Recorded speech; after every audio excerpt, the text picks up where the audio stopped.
Travailleuses, travailleurs, à l'occasion de cette journée internationale du 1er mai, fête du travail et des travailleurs, je voudrais vous souhaiter, au nom du président de la République, son Excellence M. Ismaël Omar Guelleh, au nom du gouvernement et en mon nom propre, une bonne et heureuse fête de travail. Je vais, en ce jour symbolique, livrer un message d'espoir à tous mes compatriotes qui souffrent du chômage. Je voudrais vous assurer que le gouvernement est à l'écoute de vos soucis et porte une attention soutenue pour atténuer les difficultés qui empêchent nos jeunes d'accéder à un travail décent, seul véritable outil de lutte contre la pauvreté. Face aux différents défis auxquels le pays est confronté, nous devons agir ensemble pour transformer la condition d'existence des plus vulnérables, construire une société solidaire de progrès. Il faudrait se féliciter que les partenaires sociaux aient compris ces enjeux.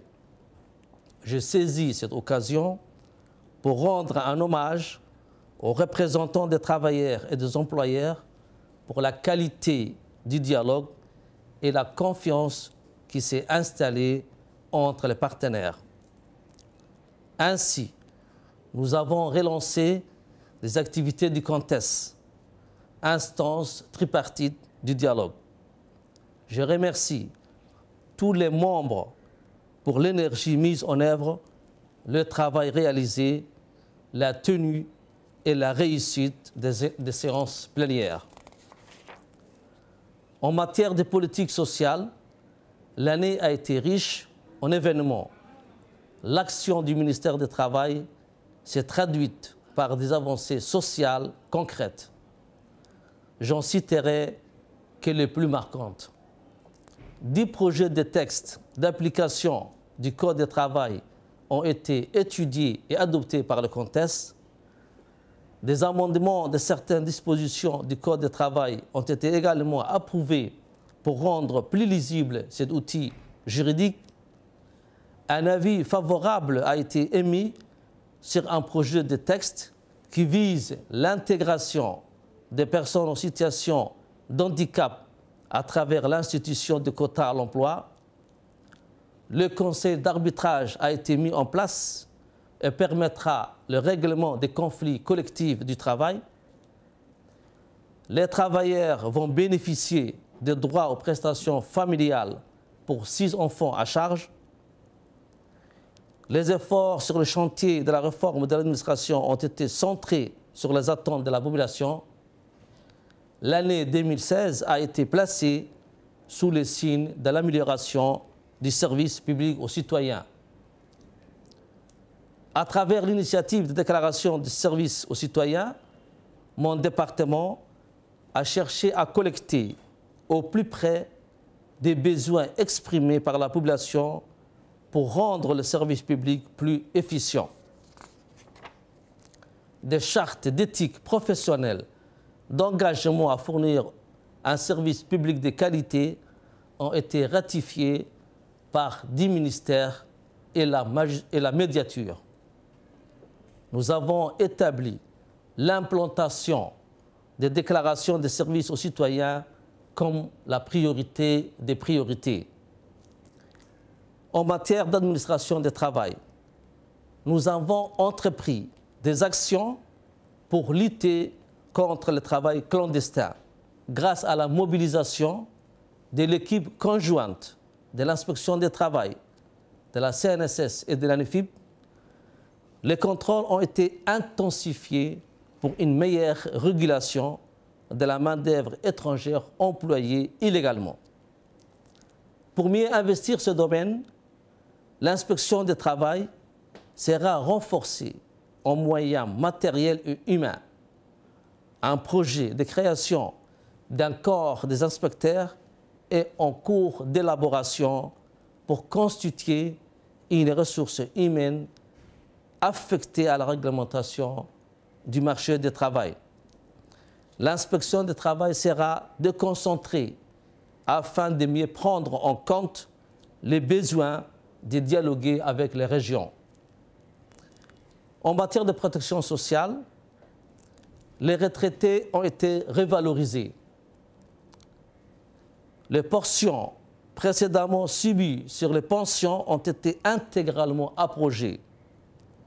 Les prestations sociales sont rétablies pour 6 enfants afin d'accroître le pouvoir d'achat des travailleurs dans un esprit de justice et d'équité nécessaire pour une meilleure répartition de notre protection sociale.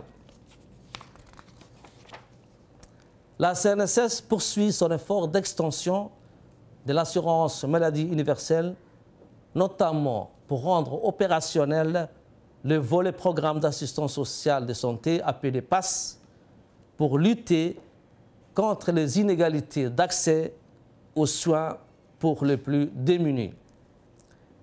En matière d'emploi, le chômage de jeunes, certes, constitue la première préoccupation du gouvernement. Ce phénomène s'explique par le faible niveau de qualification des besoins des jeunes qui ne peuvent répondre aux besoins du marché du travail.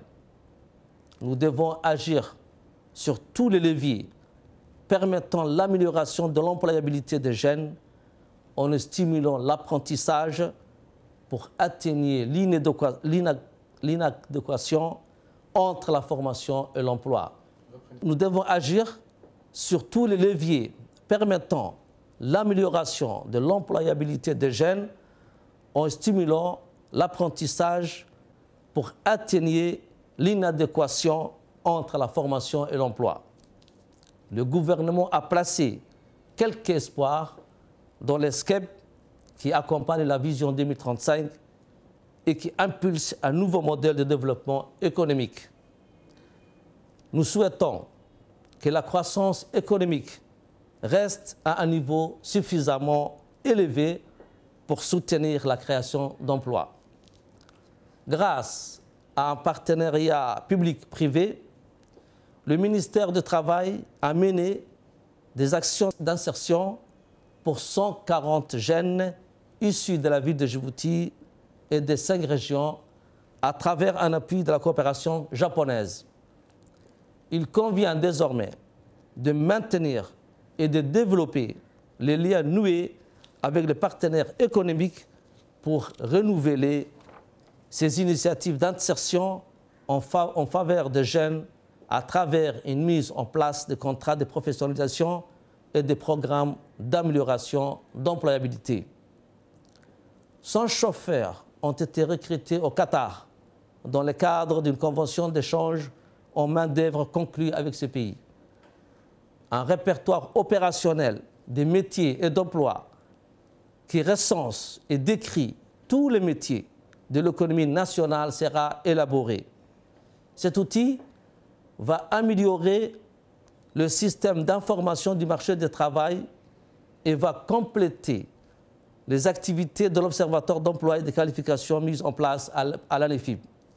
Travailleuses, travailleurs, beaucoup de choses ont été initiées par le gouvernement pour améliorer le sort des plus démunis. Mais beaucoup d'efforts restent à faire. Œuvrons ensemble pour construire un avenir porteur d'espoir, une société unie et solidaire. Encore une fois, je vous souhaite à tous et à toutes une bonne et heureuse fête de travail.